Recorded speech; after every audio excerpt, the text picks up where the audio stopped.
तो क्या पैनिक फैलाया जाए, ये बात आपकी मैं मानता हूं जी। प्रत्येक जी पूरी दुनिया युद्ध में पहुंच चुकी है। हाँ, उसकी तैयारी भारत में क्या है, ये विपक्ष की जिम्मेदारी है देश और दुनिया के सामने रखना। Very good. स्टेट ऑफ हार्मोज की जो हमारी निर्भरता है लगभग 7% है। यानी कि अगर इस देश में एक दिन में 92,000 मीट्रिक टन एलपीजी की खर्चा है तो उसका 60% आपका स्टेट ऑफ हार्मोज से आता है। युद्ध का 21वां दिन है और अभी तक 2 जहाज आए हैं, दोनों में मिलाकर 92,700 मीट्रिक टन एलपीजी आया है, जो एक दिन का खर्चा है। 20 दिन की कमी कहां से पूरा करोगे? जब हरदीप पुरी से पूछा जाता है पार्लियामेंट में कि ऑयल रिजर्व कितने दिन का है, बोले 75 दिन का है। जब युद्ध शुरू हो गया बोले ऑयल रिजर्व कितने दिन का है, बोले 25 दिन का है। तो ये अफवाह भारतीय जनता पार्टी फैला रही है। इसकी तैयारी भारतीय जनता पार्टी की नहीं है, ये भारतीय जनता पार्टी को समझना पड़ेगा। विश्व में एक हमारे विश्व गुरु हैं जिनकी सनक से पूरा देश, पूरा दुनिया आज इस माहौल में पहुंच चुका है और ये बात तय होनी चाहिए कि अगर ऑयल की कमी होगी तो उससे हम कैसे बाहर आएंगे, हमें बताना पड़ेगा। आपने सुनिए, आपने भारत की पहचान क्या है? वसुधैव कुटुंबकम भारत की पहचान है, अतिथि देवो भव भारत की पहचान है। ईरान का युद्धपोत भारत में साझा अभ्यास के लिए आया और यहां से लौटते समय उसके 82 से ज्यादा अधिकारियों को पानी में डुबोकर ट्रंप ने मरवा दिया और भारत के प्रधानमंत्री के मुंह में टेप लगा हुआ था, एक बार निंदा भी नहीं कर पाए, वसुधैव कुटुंबकम को गिरवी रख दिया। ले लिया। क्या सोच, तुम क्या सोचने लगे? इतना क्या गंभीर हो गए तुम? नहीं नहीं नहीं, वो बात कही जा रही है। नहीं नहीं, तुम बिल्कुल गंभीर मत हो। क्या नाम है तुम्हारा? रोहित यादव। रोहित यादव, बिल्कुल गंभीर हो मत। हम यहां से आपके यहां शादी में आए, बिटिया की शादी हुई ना, तो हम आए और फिर आपने मुझे विदा कर दिया, कहा कि अब आप जाइए, आपका 2 दिन की विवाह था समारोह। समझ गए बेटा तुम? हाँ। अब 2 दिन बाद आपने हमको विदा कर दिया। हम बस में बैठ के वापस फिर चल दिए अपने घर के रास्ते में। बस का टायर जो था फट गया और टायर फटने से बस जो थी पलट गई। तो अब जिम्मेदारी किसकी है? जिम्मेदारी मोदी की है, क्योंकि टायर गाड़ी क्यों पलटी? गाड़ी क्यों पलटी? हाँ नहीं, प्रोफेसर विल स्पीक। प्रोफेसर बाजी ड्राइवर की गलती। ना, मोदी की गलती है। गाड़ी पलट गई, मोदी की गलती है, मोदी की गलती। प्रोफेसर प्रत्येक जी, मुझे कम से कम आपसे उम्मीद नहीं थी कि मोदी जी को बचाने के लिए टायर भी फाड़ दिया आपने। आपकी जो युद्धपोत था उसमें अमेरिका के राष्ट्रपति ने हमला करवाया और जानते होंगे आप लोग, जब कोई साझा अभ्यास के लिए युद्धपोत आता है तो उसमें कोई हथियार लेकर नहीं आता है, ये प्रोटोकॉल होता है पूरे विश्व का।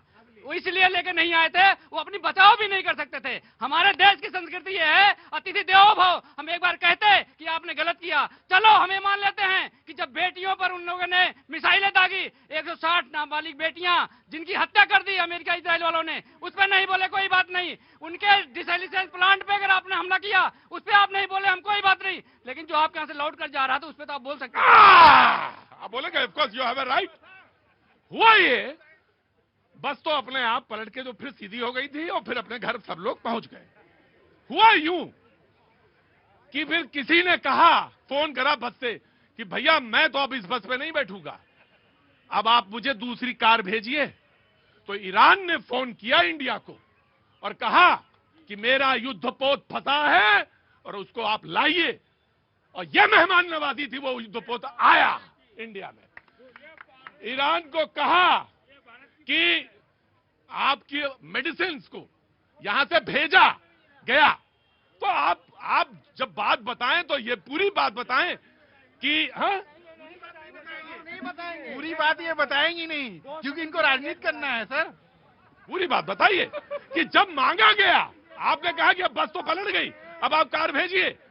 तो जब आपने कहा मुझसे यू हैव टू सेंड और यू हैव टू प्रोटेक्ट, क्या ईरान ने कहा मुझसे, या जो कहा वो किया? उसके बाद हमने मेडिसिन भी भेजी, हमने तो टर्की भी भेजा था।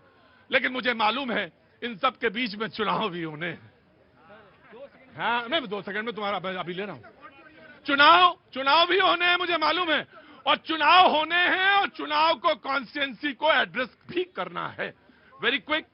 एंड देन देखिए भैया जी, 10 सेकंड है आपके पास, ये विपक्ष जो है ना फूफा जी की भूमिका में है। और दूसरी बात, ईरान की फूफा जी का मतलब क्या है? मतलब शादी में फूफा जी का जो रोल होता है ना, वही इस देश में इस लड़ाई में विपक्ष अपनी भूमिका में है। दूसरी बात, ईरान के उप राजदूत ने एक बयान जारी कर इसी देश में कहा है कि भारत हमारा देश है और भारत हमारा मित्र है और भारत के लिए ईरान जो भी हो सकेगा हर संभव मदद करेगा। और तीसरी बात, पूरी दुनिया में माननीय मोदी जी ही एक ऐसे नेता है जिनका हॉटलाइन चीन भी जा रहा है, इजराइल भी जा रहा है, इराक भी जा रहा है, मलेशिया भी जा रहा है। तमाम देश में पिछले 48 घंटे में उन्होंने 9 राष्ट्रीय अध्यक्षों से बात किया है। और आज जिस तरीके से ट्रंप कभी नाटो घूम रहा है, कभी चाइना से मदद मांग रहा है, लेकिन भारत का प्रधानमंत्री 56 इंच का सीना चौड़ा करके दुनिया को बता रहा है कि हम कितने सामर्थ्य हैं। सर ये कह रहे हैं यहाँ जा रहा है वहाँ जा रहा है, पर भारत की जनता जो है, भारत के नागरिक जो है, कोई शमशान जा रहा है, कोई कब्रिस्तान जा रहा है। कैसे? तीन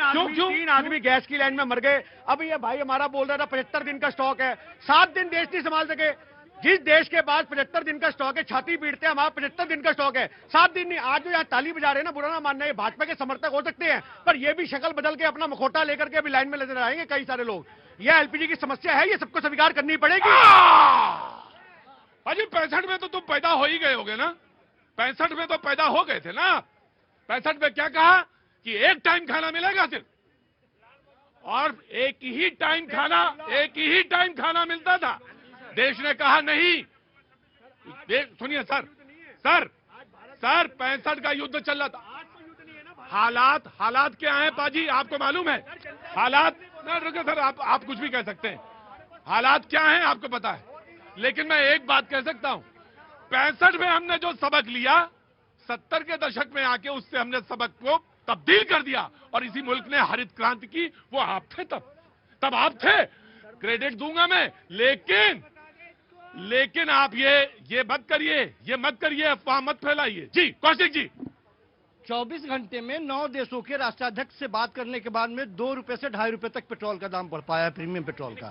ये तरक्की है, प्रीमियम पेट्रोल का बढ़ा है भाई, ये तरक्की है। हम ये कह रहे हैं कि गैस की किल्लत है। 60 रुपए घरेलू पर बढ़ा दिए, 115 रुपए आपने कमर्शियल पर बढ़ा दिया। गैस की कोई किल्लत नहीं है यहाँ। लोग ये बताइए मुझे, गैस के इंटरनेशनल क्रूड ऑयल का क्या है दाम? सुनिए पहले, हम सिर्फ ये कह रहे हैं कि यहाँ लोग जितने खड़े हैं। भाई आप सुनिए, क्या भाई, आप सारी बात बताइए ना। हम ये कह रहे हैं कि आप कितने में खरीद रहे हैं, आपको धंधा तो मालूम होगा ना कैसे होता काम। हम धंधा कर रहे हैं, सरकार धंधा करती है, सरकार धंधा नहीं करती है। बिजनेस करती है। नहीं, सरकार बिजनेस नहीं करती है। देश की जनता से सरकार बिजनेस नहीं करती है, देश की जनता के खाते में अपने देश की जनता के हित के लिए काम करती है। अभी जाकर के किसी पेट्रोल के किसी भी, आपने तो ऐसा हित में काम किया था, कोरोना से पहले सबके लिए एक अस्पताल में एक बेड अलॉट करवा दिया था 70 सालों में। मसानों में लाइन लगी हुई थी, तो क्यों मसानों में लाइन आपको शर्म नहीं आई? नहीं आई शर्म ना? 70 साल से तो आप थे, गैस के लिए आप एक अस्पताल नहीं बनवा पाए। कभी एटीएम के लाइन में, कभी गैस के लिए। कहा क्या कि वैक्सीन नहीं लगवाएंगे, क्योंकि ये तो बीजेपी की वैक्सीन है।